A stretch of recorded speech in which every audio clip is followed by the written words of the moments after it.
Hi there! Today's lane changer is Rosemary Sadlier, and it's subtitled Destination Social Change.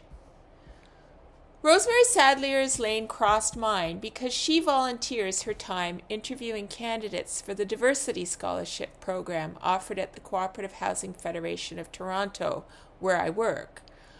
While I knew her name but not much else, I was immediately drawn to the strength of her convictions. The internet told me Ms. Sadlier's Black history advocacy made her a shoo-in to receive the Order of Ontario in 2009, and equally deserving to be named one of the 52 Stories of Women Who Transformed Toronto, an exhibition at the Museum of Toronto. You can check out my profile of another of one of these 52, Cathy Crowe, if you go to my website. I was honored when Rosemary took 2 hours out of her day for a sit-down with me, where I thought I would hear about her lane change from wife-mother to social advocate in the early 90s. Rosemary began her conversation by referencing Robert Frost's The Road Not Taken, an obvious choice for a chat with a lane changer. But I leaned in for a story I hadn't expected when she mused that while Frost's idea that we choose one path over the other is appealing, it's not true for every lane change. Miss Sadlier was Toronto-born and raised by a mother whose ancestors came to Canada from south of the border on the Underground Railroad in the 1930s, and a father whose New Brunswick-based people traced their arrival as Black loyalists even further back to 1783.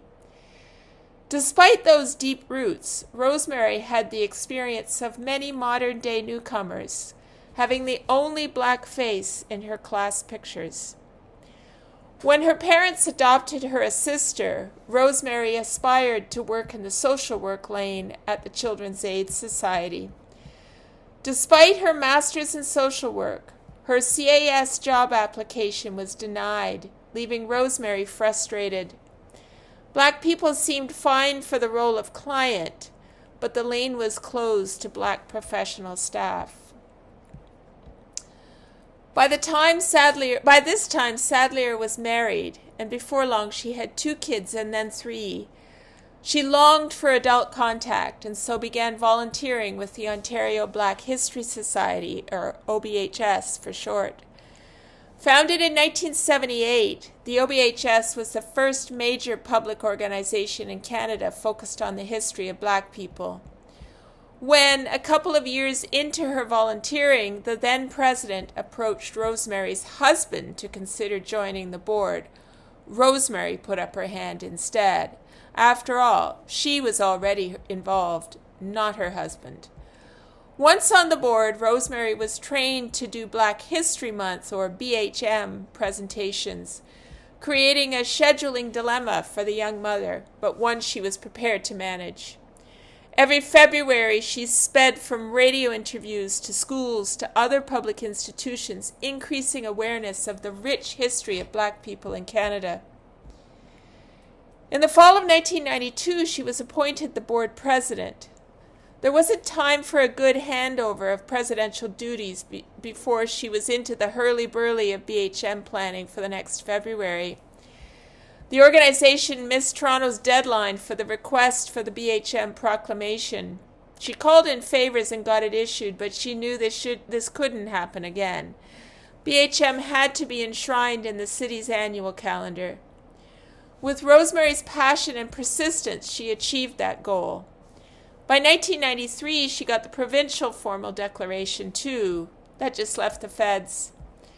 She approached many MPs, but due to the pressure of an in-person meeting, it was Jean Augustine, the first African-Canadian woman elected to Canada's House of Commons, who agreed to take Sadlier's initiative to the House. On December 14, 1995, Sadlier achieved the goal with Augustine's parliamentary motion to recognize Black History Month nationwide. Sadlier is proud she gave the speech on this very important occasion, despite getting separated from her written notes. Federal recognition of BHM resulted in the Matthew DaCosta Challenge, named for the first free Black person to arrive on the territory of today's Canada. It was an annual creative writing and artwork contest, encouraging youth to discover how diversity had shaped Canada's history and the important role that pluralism plays in Canada's society.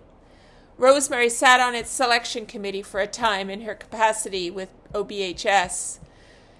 She continued on as volunteer OBH president for an astounding 22 years. In the fall of 2015, Rosemary Sadlier had that forced lane change she foreshadowed at the beginning of our interview.